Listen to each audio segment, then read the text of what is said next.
How you doing, baseball fans? This is Russ Hodges speaking for American Legion Junior Baseball. And today we're all set to bring you another dugout interview with a former American Legion Junior Baseball player who is now one of the brightest stars in the major leagues. We're talking to you from the Polo Grounds in New York today, and we're watching the Giants warm up for this afternoon's game with the Brooklyn Dodgers. And strangely enough, our guest today is a young man who was born in Brooklyn, still lives in Brooklyn, and yet plays with the New York Giants. Well, they say that everything happens in Brooklyn, and this is just one more point in favor of that argument. Fans, we're talking about Sid Gordon, third baseman of the New York Giants and one of the most powerful sluggers in the game. He hit a flock of homers last year and had more round-trippers in training this spring than any other big league ball player.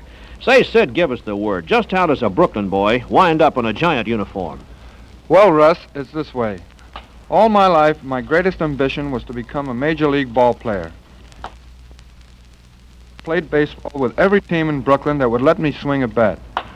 I played Sandlot, high school, American Legion, and semi-pro baseball. I even played with the Bushwicks. Finally, I sat down and wrote to the New York Giants and asked them for a trial. They answered that if I would pay my own fare to Milford, which is a in Giant... Delaware, isn't it? That's right. Yeah. That's a Giant farm team. They would give me a tryout. That was in 1938.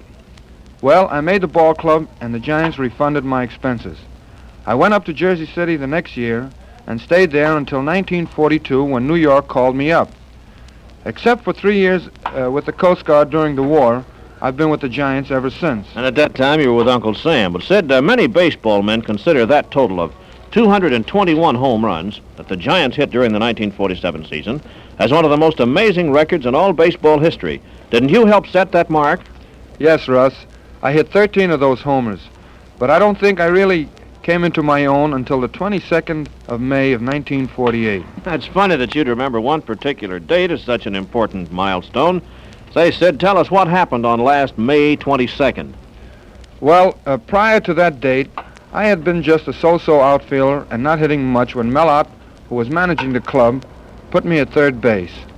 I got 2 hits that afternoon, one of them a home run with the bases loaded, as we beat the Cubs 11-0. We started winning, and I really went on a betting streak. I got 17 hits in the next 10 games, including 5 homers. I remember the way you were going then, Sid. Well, I just kept hitting all season, and I stayed on third base. And as you know, I wound up with 30 home runs for the year, 107 runs batted in.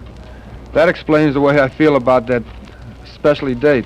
Well, that special date of May 22nd is really something, and I can see why you'd have a red ring around that calendar from last year. And I might add that most of those 30 home runs were really socked. In almost every park in the National League, someone will point out a distant spot and remark, "That's where Sid Gordon hit one over the wall." By the way, Sid, a few minutes ago you mentioned playing American Legion Junior Baseball in Brooklyn. Did you pick up any pointers in Junior League competition that helped you get ahead in organized ball? I certainly did, Russ. I played for Rugby Post, number 1011 in Brooklyn. It was about the first taste of real high-class competition that I had ever had, and it did a lot for me. It was also my first experience with an organized system, and aside from a lot of baseball know-how that I picked up, I learned something about the team play and cooperative effort that is so important in winning ball games.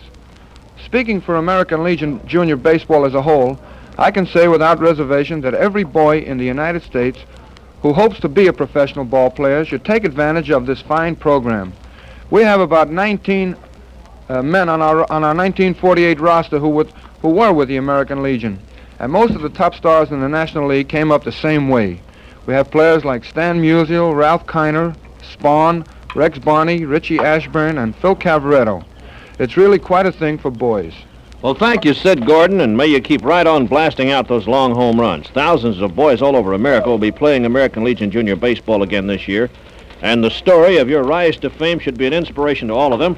And before letting you go, Sid, I think we should wish you your very biggest year in 1949. Good luck to you. Thank you, Russ. That was really well done, Sid. I had the privilege of doing the broadcast of the national finals of the Legion Junior Baseball Tournament a few years ago, and I fully agree with Sid Gordon that the program is one of the finest in the world. Well, our time's up now, fans, but we'll be back from time to time with more Diamond interviews presented in the interest of the 22nd consecutive season of American Legion Junior Baseball.